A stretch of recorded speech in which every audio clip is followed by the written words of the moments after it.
Hello everyone, welcome back to this channel. In this video, I will show you the easy and clear steps on how to turn on Real Mojis notification on BeReal application. So how to turn on Real Mojis notification on BeReal application? Make sure you keep watching this video until the end.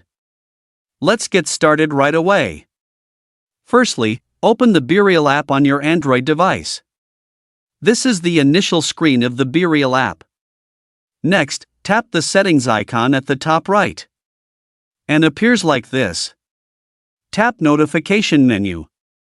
And tap Real Mojis. So that's it, tutorial how to turn on Real Mojis notification on BeReal app. Thank you for watching.